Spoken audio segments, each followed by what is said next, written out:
Let's have a chat with Brenton. Do you have platinum in your wallet? I do. There you go. There, we've got it. Well done, Brenton. Right answer. Alrighty, let's talk about this.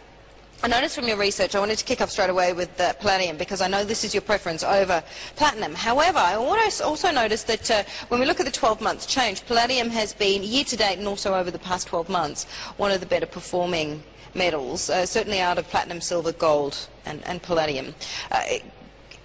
But this is still your top pick, right? You're still most bullish on this particular metal.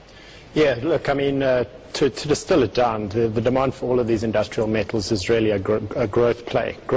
If growth falters, all of these metals will get hurt. But platinum, palladium, the PGMs collectively have a very strong case to be made for the fact that they benefit not only from growing auto volumes, but also from tightening emission legislation. So that means that the amount of pollutants any car is allowed to emit is diminishing over time. And one of the only ways that you can comply with tightening emission legislation in autos or in internal combustion engines is through the use of higher loadings of platinum group metals in those autocats. So it's benefiting not only from a potential growth in autos, but also from a tightening emission legislation, which is very much a green theme. It's an emission theme, and it's a very structural thing. It's legislated. It's not just a consumer-driven thing.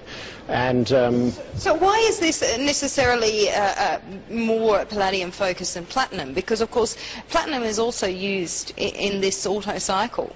Correct. All three of the major PGMs are predominantly used in autocats, and that's platinum, palladium, and rhodium. Palladium is more suited to petrol catalysis.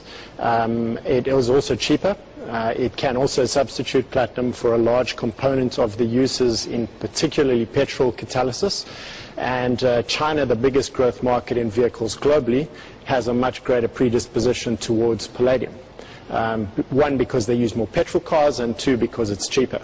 Whereas a lot of the US and European firms still have a greater disposition towards platinum, partly for legacy reasons related to the fact that there has been volatile supply of palladium historically, given that previously some of the Russian state bureaus controlled a very large portion of the marginal supply of palladium, and that caused an enormous price spike in 2001 when palladium went to over $1,200 an ounce.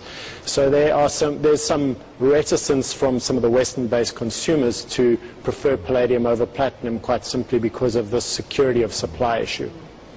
Brenton, good morning. It's Adam Buckley at the SGX studio. I want to get your take on this in terms of where prices may go. The brokerage firm CPM are saying 2,000 by 2014 because of the tight supplies. Are you in agreement with that? And then the second part to my question is the big theory that if we do see an appreciation in the yuan over the US dollar, that's going to stoke further demand and inflate prices even further with these precious metals. Do you agree with that as well? Yeah, the latter is easy. That same is true for all basic materials, and especially in industrial metals. But platinum specifically, 2,000 is quite easily achievable, and I think for palladium we could happily see 800-900 over the same time frame. Bearing in mind that they've both been at those levels historically, but more importantly, the cost of production of these metals is inflating at a compound rate of somewhere in the early teens. Which means that as the cost of extraction increases, so the market clearing price will continue to increase at a dramatically higher rate as well. And remember, these metals really only get produced in two primary domiciles. One is Southern Africa, and the other is Russia. Let me ask you here, Brenton. We've had all these numbers out from China today, and we've got the Stats Bureau here talking about essentially targeting slowing growth coming out of China. Now, of course, also a lot of, primarily these products are used, as you've been talking about, in the auto space, and China is becoming, or is, one of the world's biggest. Is this not a concern?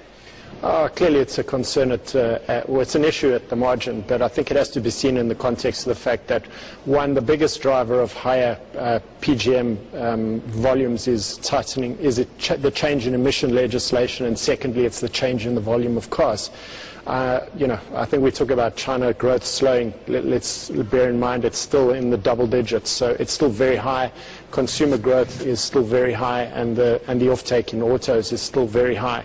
But the flip side of that is the biggest volume of cars that's consumed in the world is still in the G5, and we have to stabilize that part of the world. before we can get comfortable with a more broad-based growth scenario. Okay, all right, Brenton, fantastic to have you with us. Thanks for joining us. It certainly is an interesting story there. Brenton Saunders, Director at Taurus Funds Management.